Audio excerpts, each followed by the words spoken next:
queridos hijos, estas bellísimas palabras tomadas del libro del eclesiástico, el Siráside, qué bien se aplican a María Santísima. Qué bien se aplican. Y para no caer en una equivocación, la grandeza, la profundidad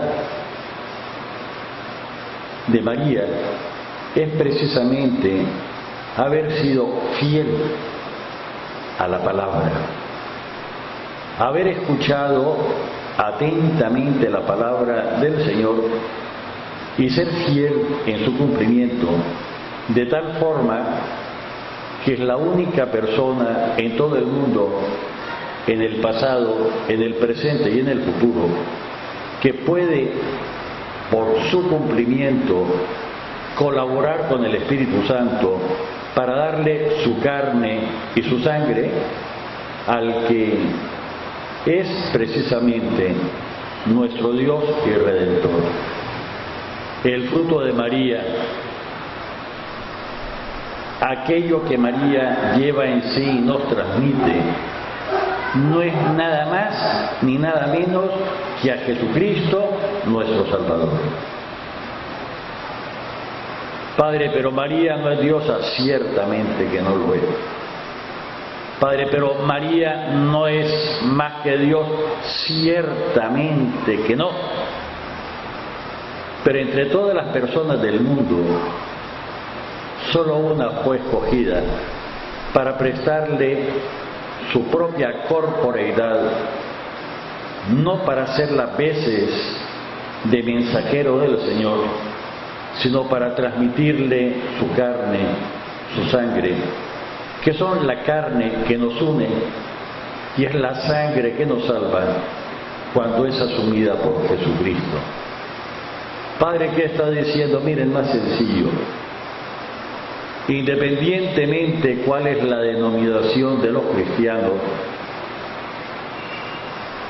si en los evangélicos, por ejemplo, la persona del pastor es digna de respeto y de una cierta obediencia, porque actúa en nombre del Señor, transmite la palabra del Señor, transmite la enseñanza del Señor.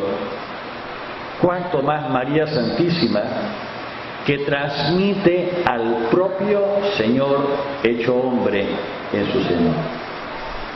A la segunda persona de la Santísima Trinidad, que en el seno purísimo de María Santísima se hace hombre para salvarlo. Padre, pero usted está exagerando. Lo que pasa es que los católicos, como no saben la Escritura, entonces la cambian y entonces nos dice San Pablo que si por la primera Eva entró, por su desobediencia entró el pecado y la muerte al mundo, por la segunda Eva, que es María, y por lo tanto la madre de todos los vivientes, por su obediencia entra al mundo el que es el autor de la vida, Jesucristo nuestro Salvador. Y si por la desobediencia del primer Adán entra también el pecado, por la obediencia del segundo Adán, nuestro modelo, Jesucristo el Señor, que siendo Dios se abajó hasta hacerse igual a nosotros y se hizo obediente hasta la muerte y muerte en cruz, entra para nosotros la salvación de todos nuestros pecados y restablece aquella amistad que por nuestra desobediencia habíamos perdido. Y esto lo dice Pablo, y está en la Escritura. Y el bellísimo pasaje que hemos escuchado hoy de primera lectura también está en la Sagrada Escritura, y se refiere a María. Por lo tanto, son otros los que, por la razón que sea, y da lástima, no le dan el papel que le corresponde a la Madre del Señor. Padre, pero María es mujer, sí es mujer. de lo cual ustedes mujeres tendrían que decir es el orgullo de nuestra raza y de nuestro género femenino. Mujer, y como cantamos muy bien hace unos días, en el cielo una voz repetía, más que tú, solo Dios. Y purísima tenía que ser aquella que acogiera en su seno a la palabra y le proporcionara la carne y la sangre a Jesucristo nuestro Salvador. Padre, pero es que el Señor cumple su palabra no según nuestro capricho, sino según su plan. Padre, y entonces, ¿qué mérito tiene María?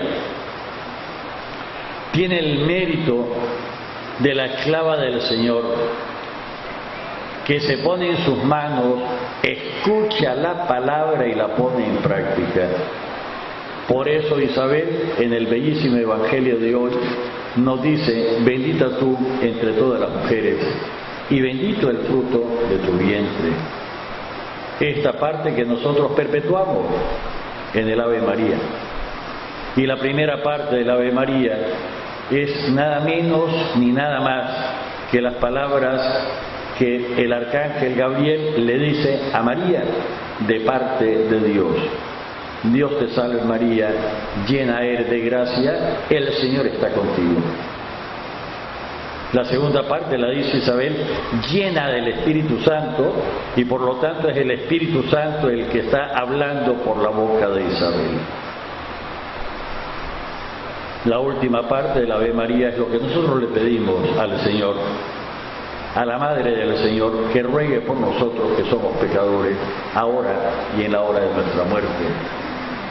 Y necesitamos que oren por nosotros, que intercedan por nosotros, no solo los bautizados, nuestros hermanos, la oración de intercesión, sino también de aquellos que se nos adelantaron y que con su vida dieron testimonio de fidelidad inquebrantable a Dios, y entre ellos ocupa un lugar de privilegio la Madre del Señor, Santa María.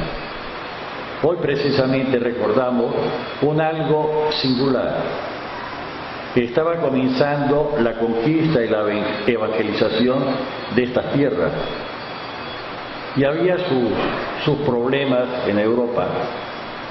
Incluso llegaron a preguntarse si estas gentes que estaban aquí en este continente eran o no personas. Padre, ¿qué dice? Pues sí, son 500 y pico de años que han pasado. Y precisamente a los 10 años de la conquista de Tenochtitlan, la propia Madre del Señor hace algo inaudito, no se había oído, impensable para unos y otros. No solo se le aparece a Juan Diego, indígena, de la clase dirigente de su tribu, hoy San Juan Diego, sino que, porque el Señor hace bien las cosas, le envía no a su tribu para que haga cosas sin contar con aquel que hace las veces de Jesucristo en Tenochtitlan, sino que lo envía al obispo Zumárraga, que hace las veces de Jesucristo en esa tierra, con un encargo de parte del Señor que transmite la Madre del Señor. Y como todo en actuar de iglesia, no solo hace 500 y pico de años, sino también hoy, cuando el Señor dice algo, da una cierta garantía, unas arras, para saber que es el Señor y no otro. Por eso el obispo Zumárraga le pide a Juan Diego que le diga a la señora que le diga una garantía de sus actos, de su dicho. Padre, eso es desconfianza. Eso es conocer la naturaleza humana. Si recordásemos el pasaje de la Anunciación, el ángel San Gabriel, que viene de parte de Dios, pero que conoce la naturaleza humana, le dice a María: te doy como garantía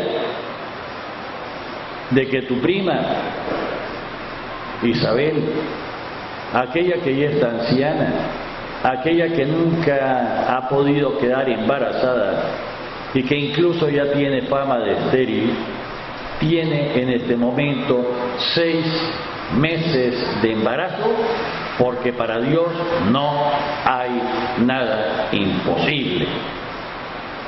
Y en el pasaje que escuchamos hoy del Evangelio, es la misma Isabel, con sus 6 meses de embarazo, que hace ver que el niño que lleva en su seno, Juan Bautista, al escuchar la voz de María, siente la presencia del niño que se está formando en el seno de María, Jesucristo, y salta de alegría en el seno de Isabel. E Isabel, reitero, llena del Espíritu Santo, le dice: dichosa tú porque has creído, dichosa tú que has creído, porque todo lo que se te anunció de parte del Señor se va a cumplir. Cuando algunas veces, jugando con nuestra credibilidad, con nuestra ingenuidad, algunos piensan que creamos cosas que no tienen fundamento, nos manipulan. Santo Tomás de Aquino, este personaje que vivió ya hace casi 1000 años, nos dice que para creer algo hay que probar primero que es creíble. Hay que tener una garantía que es creíble. Por eso nuestro señor obispo, en su carta pastoral del 21 de noviembre, expresa que nuestra piedad está herida, se ha enfermado y hay que curarla. Y no hay mejor forma de curar nuestra piedad sino repetir en nosotros mismos la misma actitud de María: la escucha a la palabra para ponerla en práctica, pero con la garantía de que auténticamente lo que escucha es la palabra de Dios y no un engaño o una manipulación. Día grande para nosotros. A la familia de Estela, que hoy celebra el primer día de su triduo, le decía ayer en catedral que independientemente de las posibles opiniones de algunas personas, tendría que reconocer un acto de especial amor del Señor que se haya llevado a Estela entre la fiesta de la Inmaculada Concepción y la fiesta de Nuestra Señora de Guadalupe. Y cómo no reconocer que no es una chiripa ni una casualidad. Hay que leer como realmente un acto de amor del Señor, que precisamente el primer día de su triduo sea el día que nosotros en América celebramos a la Reina de México, pero emperatriz de América. El día que celebramos que como un acto de infinito amor de Dios para nosotros, une en Santa María de Guadalupe las razas precolombinas con las razas que vienen de Europa. ¿Y por qué no decirlo? Es el único autorretrato que tenemos de María Santísima y nos hace ver en él, dibujado por la mano de Dios, no por la mano del hombre, que la Virgen no tiene una raza concreta, que la Virgen es la mamá de los blancos europeos, de los indios piel roja, de las razas precolombinas de América, de los habitantes precolombinos de la Oceanía, de África, de Asia. Es la mamá de todos. Cumple a la perfección también aquel mandato que le dio su divino Hijo en la cruz. Ahí está tu Hijo. nosotros los hijos somos los que a veces no cumplimos bien este encargo que al pie de la cruz nos dio el Señor. Aquí está tu mamá. Y cierra el relato, el Evangelio, diciendo: y desde aquel día el discípulo, la persona que quiere seguir al Señor, la persona que quiere considerarse cristiano, tuvo a la Virgen María en su casa. Qué lástima cuando algunas personas, buenas personas, que se dicen cristianas, como que no estudian bien la Sagrada Escritura, o como que algunas veces entran más las ideologías que la palabra de Dios que se transmite y se hace vida en nosotros. Durante esta celebración vamos a pedir al Señor, en primer lugar, por cada uno de nosotros. El que no se quiere a Él, ¿cómo va a querer a otra persona? Y en segundo lugar, por la propia familia. Hemos inaugurado el año de la familia, y tanto hay que hacer en las familias, comenzando por la nuestra. Y vamos a extender, sin nuestra petición, no solo por los que viven en León y por los que viven en Nicaragua y en el resto del mundo, sino hay que pedir también por aquellos nuestros hermanos que ya se nos adelantaron en el camino, pero no han entrado todavía al cielo, las ánimas del purgatorio. Entre ellas, con predilección el día de hoy, pedimos por Estela, para que el Señor la lleve ya al cielo, y por nosotros, mientras peregrinamos, que abra nuestra cabeza dura y nos permita aceptar la declaración de Dios que nos hace en la persona de Jesucristo, y comenzar a regirnos de verdad por la ley suprema del amor, en el nombre del Padre, del Hijo y del Espíritu Santo. Amén.